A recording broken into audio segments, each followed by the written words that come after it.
नमस्कार दोस्तों, मैं सतीश सुमन। दोस्तों, हमने पिछली वीडियो के माध्यम से पढ़ा था मुस्लिम विधि के बारे में, जिसमें हमने पढ़ा मुस्लिम विधि के स्रोत के बारे में।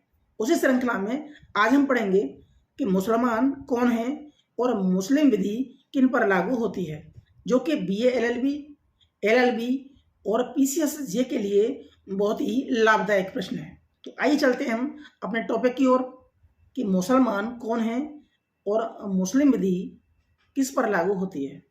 मुसलमान कौन है? तो मुसलमान वह व्यक्ति हैं जो मुस्लिम धर्म या इस्लाम को मानते हैं। मुसलमान दो शब्द मुसल्लम ईमान से मिलकर बना है, जिसका के तात्पर्य होता है खुदा की एकता और पैगंबर में विश्वास करना।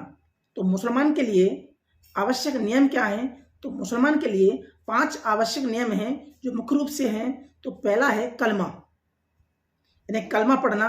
तो कलमा का अर्थ क्या होता है? तो कलमा का अर्थ होता है ला इलाहा इल्लल्लाह मोहम्मद रसूल अल्लाह, जिसका के अर्थ होता है कि अल्लाह यानी कि ईश्वर एक है और मोहम्मद रसूल अल्लाह यानी कि मोहम्मद रसूल यानी कि दूत अल्लाह के हैं। यानी कि अल्लाह एक है, यानी कि ईश्वर एक है और मोहम्मद साहब उस अल्लाह के पैगंबर हैं, यानी कि मैसेंजर ऑफ गॉड है। ठीक है, तो एक है कलमा। दूसरा है नमाज, यानी कि मुसलमानों को दिन में 5 बार नमाज पढ़नी चाहिए। तीसरा है कि मुसलमानों को अपनी आय का कुछ भाग गरीबों में या फकीरों में दान करना चाहिए। चौथा है रोजा, यानी कि रमजान के महीने में उपवास रखना चाहिए, यानी कि रोजा रखना चाहिए। 5वां है हज करना, यानी कि जीवन में एक बार या वर्ष में एक बार मक्का के दर्शन जरूर करने चाहिए। तो ये 5 नियम हैं जो मुसलमान मानते हैं। शरीयत के अनुसार अगर किसी बच्चे के माँ बाप में से कोई एक मुसलमान है तो यह कहा जा सकता है कि वह बच्चा भी मुसलमान होगा। लेकिन आधुनिक समय में यह नियम लागू नहीं होता। वर्तमान समय में नियम यह है कि उस बच्चे के माँ बाप में से कोई एक मुसलमान है और उस बच्चे का जो पालन पोषण है वह मुस्लिम विधि के अनुसार होगा, तो ही बच्चा मुसलमान माना जाएगा।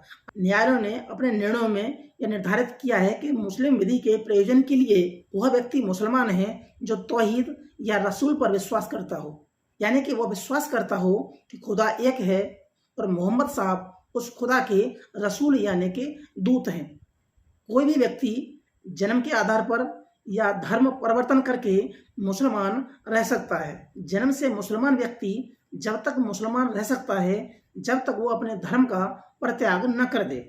पूजा करना या हिंदू रीति रिवाज ग्रहण करना इस्लाम धर्म का परित्याग नहीं माना जा सकता। तो हमने पढ़ा कि मुसलमान कौन है। अब हम पढ़ेंगे कि मुस्लिम विधि किन पर लागू होती है। मुस्लिम विधि व्यक्तिगत विधि है और यह उन पर लागू होती है जो कि मुसलमान हैं। गैर इस्लाम के लोगों पर यह विधि लागू नहीं होती। इस विधि का संपूर्ण भाग भारत में लागू नहीं होता। ऐसा नहीं है कि मुस्लिम विधि का सारा नियम भारत में लागू होता हो। मुस्लिम दंड विधि, साक्ष्य विधि, संविदा विधि, दास्ता विधि भारत में लागू नहीं है। यह विधि विवाह, मेहर, तलाक, उत्तराधिकार, वक्फ आदि तक ही सीमित है और कुछ मामलों में भी काफी हद तक संशोधन हो चुका है, जैसे कि तलाक में कोई भी व्यक्ति धर्म परिवर्तन कर लेता है तो उसके पूर्व का नियम उस पर लागू नहीं होता। मुस्लिम व्यक्तिगत विधि प्रयोग यानी कि शरीयत अधिनियम 1937 के अनुसार मुस्लिम धर्म में परिवर्तित व्यक्ति उत्तराधिकार मामले में किसी रूढ़ि का या किसी प्रथा का सहारा नहीं ले सकता। तो आज पढ़ा हमने टॉपिक कि मुसलमान कौन है और मुस्लिम विधि किन पर लागू होती है।